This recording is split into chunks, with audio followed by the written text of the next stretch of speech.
দক্ষিণ কোরিয়ার মুয়ান আন্তর্জাতিক বিমানবন্দরে অবতরণের সময় 181 আরোহী নিয়ে বিমান বিধ্বস্ত, 2 জন জীবিত উদ্ধার, বাকি সবাই নিহত। ঢাকা সূত্রাপুরে ছাত্র আন্দোলনে নিহতের ঘটনায় মামলা বাণিজ্য, কুমিল্লার ছাত্রদল নেতার বিরুদ্ধে 4 জনকে ফাঁসিয়ে দেওয়ার অভিযোগ। টিসিবি ট্রাক সেলের সামনে দীর্ঘ হচ্ছে লাইন, অন্যবারের তুলনায় বেড়েছে পণ্যের পরিমাণ, যোগান সংকটে চিনি বিক্রি বন্ধ। 3 সপ্তাহ ধরে আমি ঘুরতে আছি, পারি না আমি একদিনও। 2 কেজি তেল পাইলে 200 টাকা সেভ হইতো, পাইলাম না, মনে ভিতরে একটা কষ্ট পাইলাম। আজকে নিয়ে 8 বার আইছি, একবারও মাল পাই না।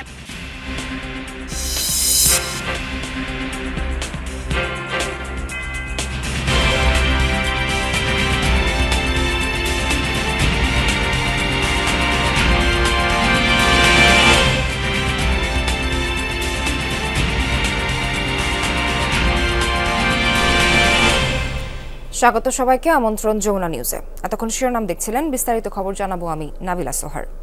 দক্ষিণ কোরিয়ায় 181 আরোহী নিয়ে বিধ্বস্ত হয়েছে একটি বিমান। দেশটির সংবাদ সংস্থা ইয়নহাপের তথ্য, 2 জন ছাড়া আরোহীদের সবার মৃত্যু হয়েছে। রোববার সকালে মুয়ান আন্তর্জাতিক বিমানবন্দরে অবতরণের সময় রানওয়ে থেকে ছিটকে যায় বিমানটি, ধাক্কা খায় দেয়ালের সাথে। এর পরপরই আগুন ধরে যায় সেটিতে। দ্রুত আগুন নেভাতে কাজ শুরু করে ফায়ার সার্ভিস, 2 জনকে জীবিত উদ্ধার করতে পারে। 175 যাত্রী ও 6 জন ক্রু নিয়ে থাইল্যান্ড থেকে ফিরছিল জেজু এয়ারের বোয়িং 737 উড়োজাহাজটি। পাখির সাথে সংঘর্ষের জেরে ল্যান্ডিং গিয়ারে গোলযোগ তৈরি হয়ে এ দুর্ঘটনা হতে পারে বলে প্রাথমিকভাবে ধারণা করা হচ্ছে।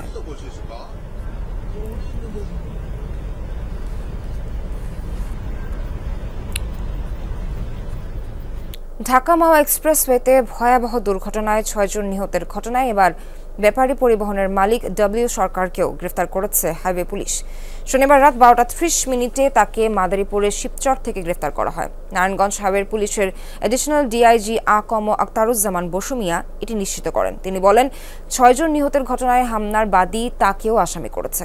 আর প্রাথমিক তদন্তে অদক্ষ ড্রাইভার আর ফিটনেসবিহীন গাড়ি সড়কে নামানোর দায় এড়াতে পারে না বাসের মালিক, তাই তাকেও গ্রেফতার করা হয়েছে।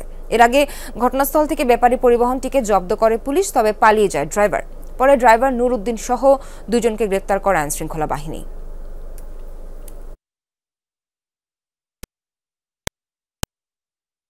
অবশেষে নিজ এলাকায় শায়িত হচ্ছেন বীর মুক্তিযোদ্ধা ও সাবেক প্রধানমন্ত্রী খালেদা জিয়ার রাজনৈতিক সচিব হারিস চৌধুরী। সিলেটের কানাইঘাটে আজ তাকে রাষ্ট্রীয় মর্যাদায় দাফন করা হবে।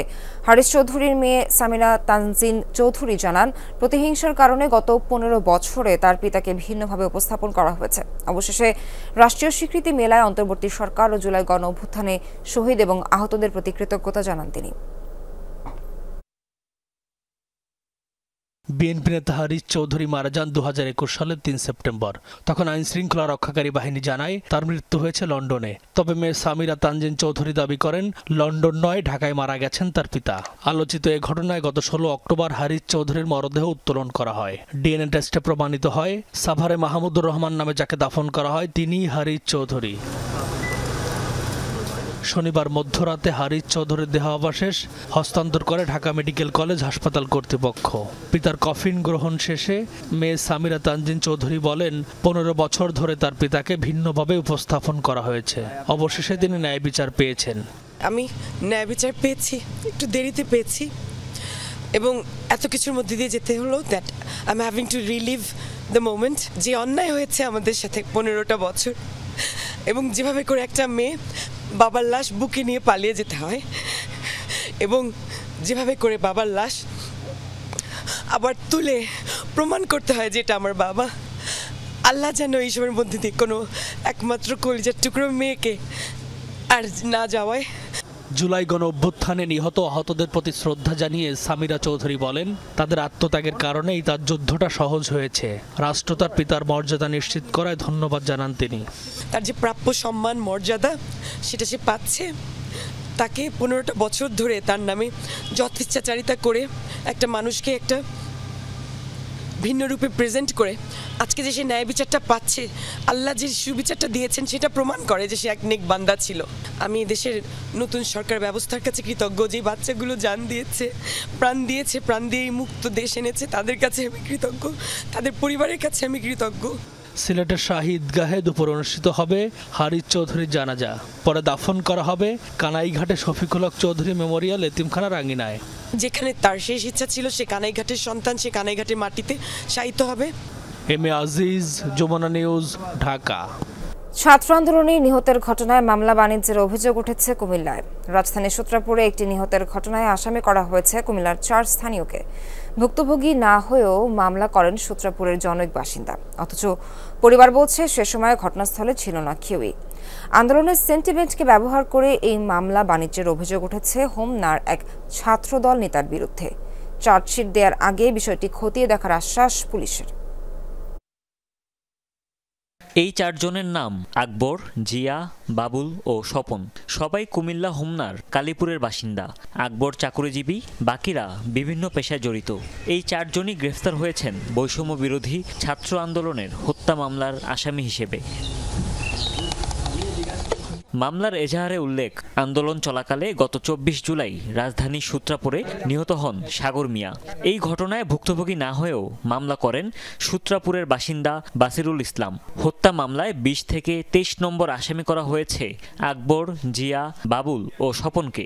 পরিচয় দেয়া হয় আওয়ামী লীগ নেতা হিসেবে। স্বজনদের দাবি, ঘটনার সময় 4 জনের কেউই ঢাকায় ছিলেন না। এর নাম ওই কোনোদিন শুনি নাই যে সূত্রপুর থানা বা কোন জায়গায় কোনো আছে কি না। মুসার ছেলে মিথ্যা মামলা ফাঁসাইছে করে বাড়ি বাড়ি একটা মসজিদ নিয়ে একটু গ্যাঞ্জাম ছিল হ্যাগোর সাথে। পয়সালে 10 লাখ টাকা চাইছে। আমরা কোনো ক্রমে আমরা চললে ফিরে যাইতে না, ছেলে মেয়ে লইয়া আমরা 10 লাখ টাকা আমরা করতে দিই। লাঠি দিয়ে দুয়ারটা ভাঙ্গিয়া গিয়ে ঘরে ঢুকছে। ঢুকিয়া সাইরা হের বাপরে 2 হাতে টাইনা আইনা এই থুলা কারা। 4 জনকে মিথ্যা মামলায় ফাঁসানো সংক্রান্ত কথোপকথনের একটি ভিডিও ছড়িয়ে পড়েছে সামাজিক মাধ্যমে, যেখানে গ্রেফতার বাণিজ্য নিয়ে স্বীকারোক্তি দিতে দেখা যায় হোমনা উপজেলা ছাত্রদলের সদস্য সচিব ফয়সাল সরকারকে। কিন্তু ক্যামেরায় ভিন্ন দাবি করছেন ছাত্রদলের এই নেতা। যে ভাই সেখানে আমি স্বীকারোক্তি দিতে বাধ্য হয়েছি, পরিস্থিতিটা এরকম ভয়ানক হয়েছে যে স্বীকারোক্তি দেওয়া ছাড়া এখান থেকে আমার মুক্তির উপায় নেই। এত কিছু হয়ে গেছে, অথচ কুমিল্লার 4 আসামিকে চেনেন না মামলার বাদী। মামলাটা সম্বন্ধে আমাকে অনেকে ফোন দিয়ে নাম্বারটা আমাকে মিসইউজ করা হয়েছে, ঠিক আছে? আমি আপনাকে একটা নাম্বার দিচ্ছি, ওনার সাথে যোগাযোগ করলে হয়তো বুঝতে পারবেন না।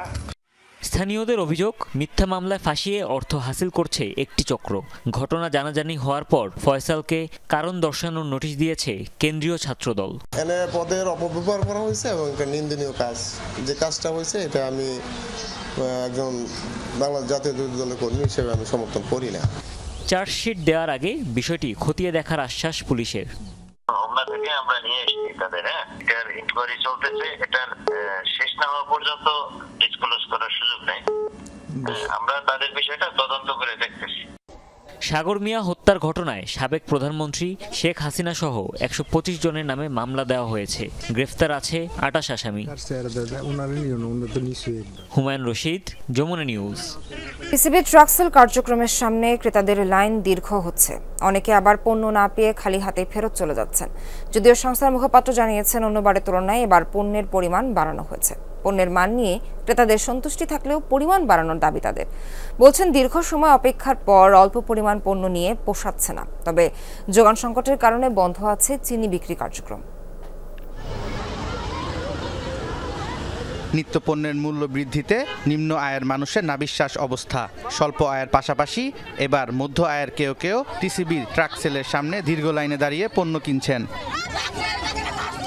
ন্যায্য মূল্যে মসুর ডাল ও সয়াবিন তেল কিনতে দীর্ঘ লাইনে দাঁড়িয়ে ঘন্টার পর ঘন্টা অপেক্ষা করছেন ক্রেতারা।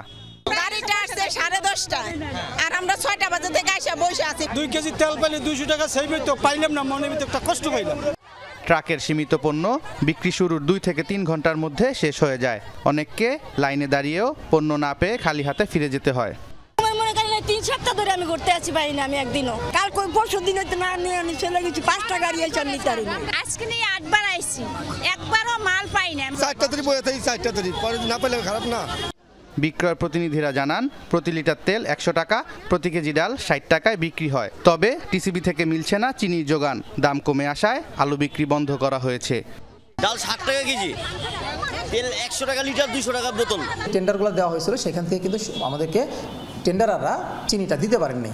যেহেতু আমাদের একটা নীতিগত সিদ্ধান্ত হয়েছিল দেশের বাজার থেকে সংগ্রহ না করে বাইরের থেকে এনে দাও, যাতে সারপ্লাস হয়, আলটিমেটলি দেশে চিনিটা সহনশীল থাকে। আলু আমরা মাঝখানে কয়েকদিন দিয়েছি, আপনি জানেন যে ইতিমধ্যে বাজারে কিন্তু নতুন আলু উঠেছে, এই জন্য আমরা দেওয়াটা এখন স্থগিত রেখেছি। সংস্থার মুখপাত্র জানান, আগে প্রতিদিন 300 পরিবারের জন্য টিসিবি ট্রাক সেলে পণ্য দেওয়া হতো, এখন এর সংখ্যা 100 বেড়ে 400-তে দাঁড়িয়েছে। এই যে পণ্যটা 400 পরিবারের জন্য দেওয়া হচ্ছে, গত মাসে কিন্তু আমরা এটা 350 জন পরিবারের জন্য দিয়েছি, এই মাসে কিন্তু বাড়িয়ে 400 করা হয়েছে। আগামী মাস থেকে ডাল ও তেলের সাথে মিলতে পারে চিনি। সোবহান চৌধুরী, যমুনা নিউজ, ঢাকা। সরকারের তরফ থেকে দাবি পূরণের আশ্বাসে প্রায় 45 ঘন্টা পর কর্মবিরতি কর্মসূচি প্রত্যাহার করেছেন নৌযান শ্রমিকরা। গতকাল রাতে নৌপরিবহন অধিদপ্তরের মহাপরিচালকের সাথে তার কার্যালয়ে বৈঠক করেন বাংলাদেশ শ্রমিক ফেডারেশন ও বাংলাদেশ রাইটার্স শ্রমিক ইউনিয়নের নেতারা। বৈঠক শেষে কর্মসূচি প্রত্যাহারের ঘোষণা দেন শ্রমিক ইউনিয়নের নেতারা। সকাল থেকে চট্টগ্রাম বন্দর বহির্নোঙরে মাদার ভেসেল থেকে খালাস করা শুরু হয়েছে পণ্য খালাস শুরু হয়েছে সিরাজগঞ্জের বাঘাবাড়ি, নারায়ণগঞ্জ, পটুয়াখালীর পায়রা সহ সব নদী বন্দরেও। এর আগে চাঁদপুরের মেঘনা নদীতে জাহাজে 7 খুনের ঘটনায় 4 দফা দাবিতে গত 26 ডিসেম্বর রাত 12টা থেকে শুরু হয় নৌযান শ্রমিকদের কর্মবিরতি। এতে অভ্যন্তরীণ নৌরুটে বন্ধ থাকে পণ্য পরিবহন। বাংলাদেশ নৌযান শ্রমিক ফেডারেশনের ডাক দেয়া এই কর্মবিরতিতে বন্ধ ছিল বন্দরগুলোর স্বাভাবিক কার্যক্রম। এ বিষয়ে আরও জানাতে চট্টগ্রামের বাংলাবাজার ঘাট থেকে যুক্ত হচ্ছেন সহকর্মী মামুনুর রশিদ অভি। বাংলাবাজার ঘাটে কি পরিমাণ পণ্য আটকা পড়েছিল এবং খালাস কার্যক্রম কি আদৌ শুরু হয়েছে কিনা জানতে চাই।